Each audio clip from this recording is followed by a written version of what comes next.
Do you ever feel like you're just running really fast, but you're not getting anywhere? And maybe you even feel like you're on the edge of overwhelm, but you don't know what to do? Well, me too. And that's why I went out looking for some answers. I have found some. I have learned a lot, and I've been applying them. They are making a difference. What we're going to be talking about is Greg McKeown's book, Effortless, which is a follow-up to his book, Essentialism. I've already made a video about Essentialism, and I'm going to link to it at the end of this video and in the description. If you relate to any of this, you might want to subscribe, because this is the kind of thing we do here. Decluttering and simplifying and finding ways that our life could be happier and we can feel better about ourselves. He points out the difference of essentialism and effortlessness in this way. Essentialism is about doing the right things, and effortless is about doing the right things in the right way. Then explains that this is not to say that your life is going to be easy all the time, and it's not to dismiss the hardships that we often face with financial problems or health problems or family tragedies or all those kinds of things that happen to us. He has 3 different stages in this process that he discusses, and the first one is effortless state, and this is how he describes it. The effortless state is one in which you are physically rested, emotionally unburdened, and mentally energized. You are completely present, attentive, and focused on what's important in that moment. You are able to do what matters with ease, because he said if you are not in the effortless state, if you are too tired, if you are upset about things, if you're thinking about things the wrong way, it's very difficult to get to the point where things can be easier to accomplish. So he gives some really good ideas about how we can achieve the effortless state. So the first one is just to understand our mindset. It's really easy, and I think it's very common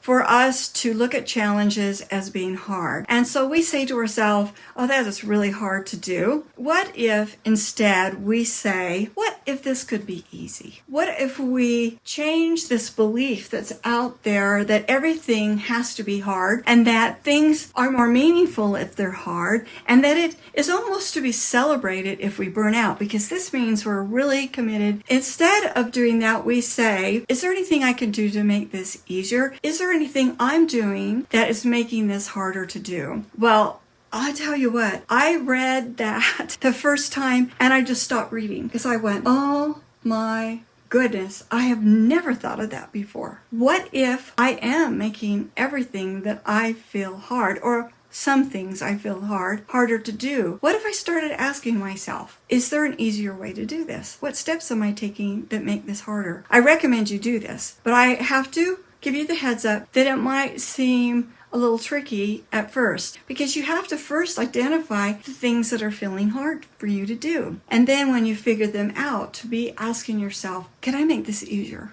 Is there anything I can do? When you do, you might come up with like a problem. And if we go into effortless action, to not go, I'm just going to do everything, and it's this unbridled intentions, but to avoid overexertion. I had a problem, which I have gone a long way towards solving because of Greg's book, which is that it is really difficult for me in the moment to come up with food that is good for me to eat. And sometimes I won't eat anything because my brain won't be able to think of what to eat, or I'll eat the wrong things. And it has been responsible for me gaining about 5 pounds just because my brain shuts down. It's a leftover from when I had long COVID that I have this problem, and then it also accompanies fibromyalgia, and I literally will go blank. Then my husband will say, what would you like me to make for dinner? I can't think of a thing. I don't remember what we have in the house. Even if I go look in the refrigerator, my brain won't put together what that could be that we could make. It's not been good for our entire family. And my husband came out of retirement to go work because I had to retire early because I got sick. So he truly needs this help. But I haven't been able to figure out how to help him, because I kept hitting the wall like around noon, around 3, and was managing my energy so I keep doing something, but my brain would stop working. There's nothing I can think of I can do that would help him more if I could get past this, and that I could at least tell him what to make and have everything ready for him to make it, or best case scenario, I could actually make it. So to me, this seemed like the biggest problem ever How am I going to get there? Greg says the first thing we need to do is to look at an essential project, and I think we'd all agree that eating and eating good food and eating when you should do is an essential project. That you take even 30 seconds or 60 seconds and define what done means. Otherwise, you're just, throwing spit wads over the wall hoping that something sticks. Never thought about that. Just to take a second and define the stopping point. What is done? What does it mean for me to have my porch cleaned off? Does it mean that I'm going to go too far and spray all the furniture with paint so it looks great? What do I mean by that? And when I think through it, and when I went through and I made a list of what really needs to happen, I realized, well, what I mean by the porch cleaned off, so there isn't any trash, the clutter is put away or gone, I can walk out there and go sit in a chair and not feel all tense because it's dirty. That's all I mean. It's not really complicated. Once I came up with that, the list of small actions was easy to make because I wasn't trying to make it bigger than I really needed to be. The first thing you do is to define what done means. Then you define clear conditions for completion, get there, and then stop. He says that you should write a done for the day list, which is just a small list of things that would be meaningful actions, not any trivia. So if we go back to eating, well, the done is that we would have food in the refrigerator that's the right kind of food, that is easy to prepare, and that I would have a list I can go into and draw ideas out of when my brain has shut down, which will make it really easy for me to communicate to Gary. This is what we should be doing. I realize I need to make it easier to get that food in the house. He said to start this, you make the first action the most obvious one. Well, when I thought about it, to me at the moment, the most obvious one was for me to make lists of ideas of food. So I made a spreadsheet in Notion, which is something easy for me to do. And I made a tab for snack ideas, for breakfast ideas, for dinner ideas. I just started finding them all over the internet and listed them in there. So when I have these blank moments, I can just go in there. And I showed Gary, look what I'm doing. And he was really enthusiastic about that. Then I thought, well, it might be a really good idea if I could try some of this food prep. So maybe I could have some snacks already prepared for these times when my brain doesn't want to think. But then I realized, well, wait a minute, I don't have the right kind of containers to do that because I've never tried this before. It's a really good idea, and it would also have the side benefit of making it easier for Gary to grab things to take to work. So I thought, well, what's my next easy step? Well, I just need to get some containers. So I ordered them, and then I got them, and then I'm like, okay, what's the next thing I need to do? Well, I need to be able to put them away in the cupboard. But that cupboard with all those food containers have been so hard for me to manage and frustrating to me. And then I remembered some advice that I've seen from decluttering experts that when you store the containers, you store them so that the lids are on top of them. I had never thought I could do that, but I thought our goal is to make this easier for me. Let's try it. So I went through and I decluttered it, and I got rid of the big container that had all the lids. I found things that had lids. I figured out how to stack them in there so they make sense. And so all the different sizes of containers are there with the lids, and suddenly that problem was gone. So my next step in this process was the food.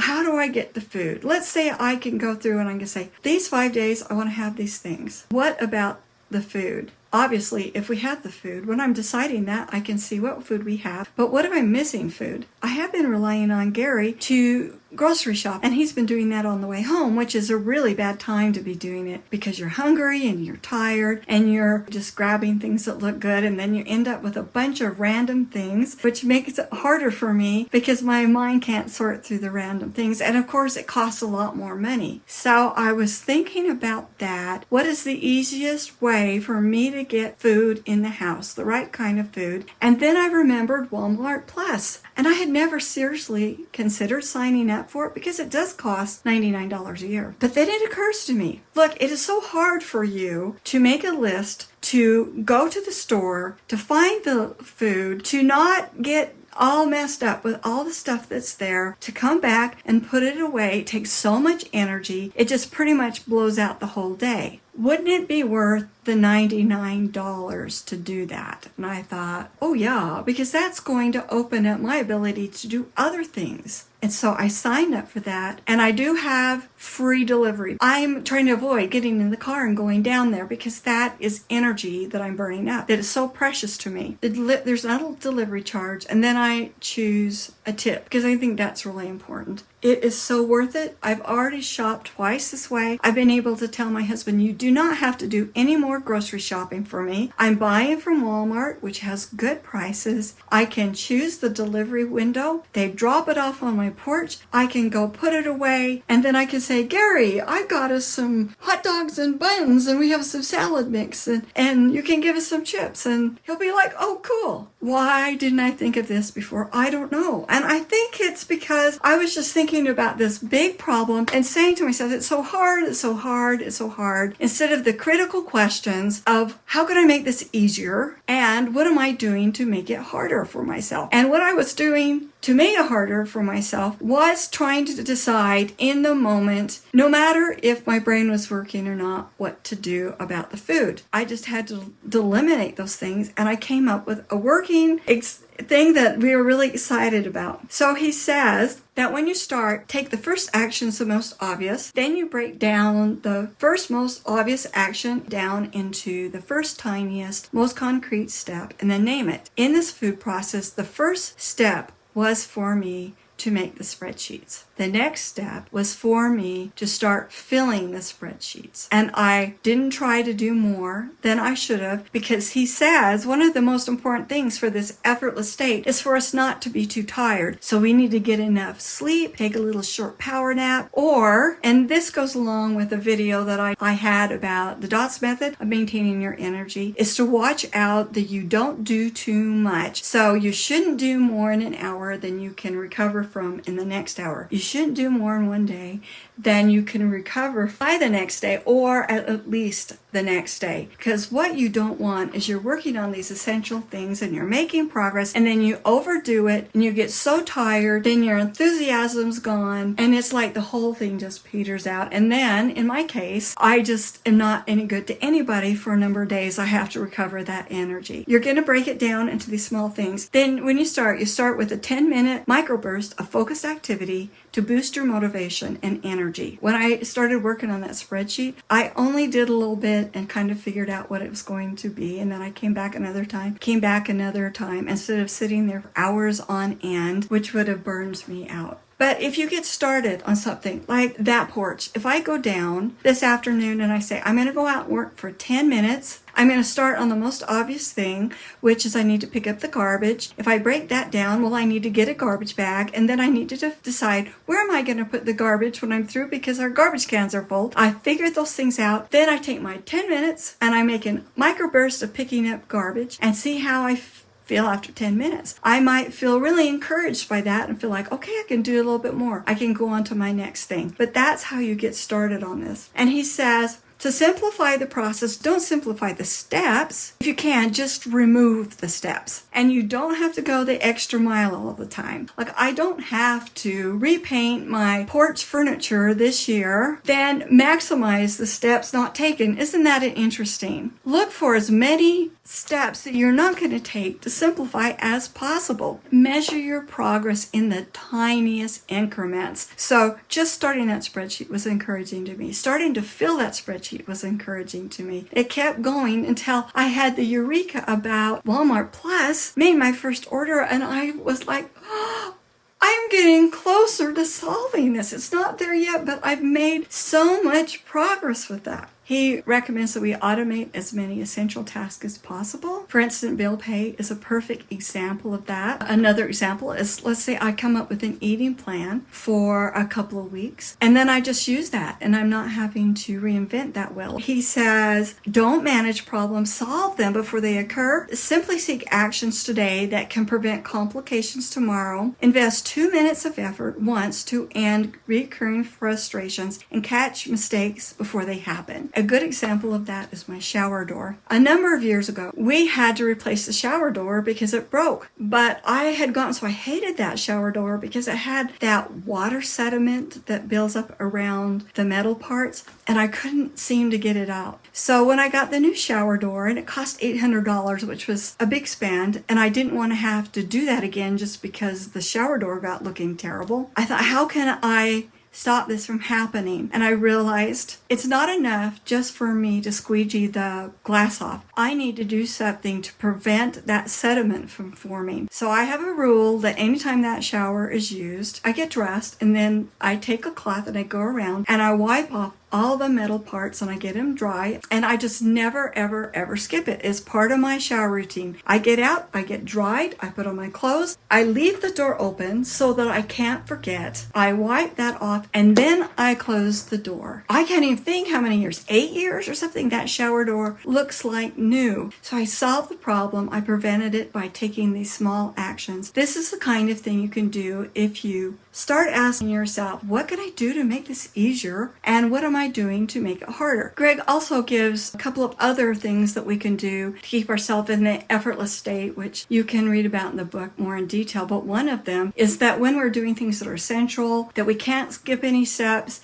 that we're having a hard time making ourselves do, just pair it with something that's fun to do, like listening to a podcast or some music. He tells a story about how he had his children and they wanted them to do the dishes at night with them, and the kids just kept disappearing. They tried chore charts, they tried rewards, and they couldn't get it to happen. And then one day, one of his daughters said, well, what if we do karaoke? And so they started the karaoke, and now everybody just loves it. They get up dinner, they turn on the karaoke, they're all singing, and everybody's done it, and the whole process just seems really easy. He also talks about when we feel emotionally burdened, it can make life hard and hard for us to do things. So he has a couple ideas about that. And one is to keep us in a more positive state of mind, is to notice when we're complaining, because as soon as we start complaining about something or somebody, we've put ourselves in a negative state and things are harder. What he learned to do is whenever he found himself complaining, he would immediately make himself follow up with a gratitude statement. Then over time he saw that when he even started to complain,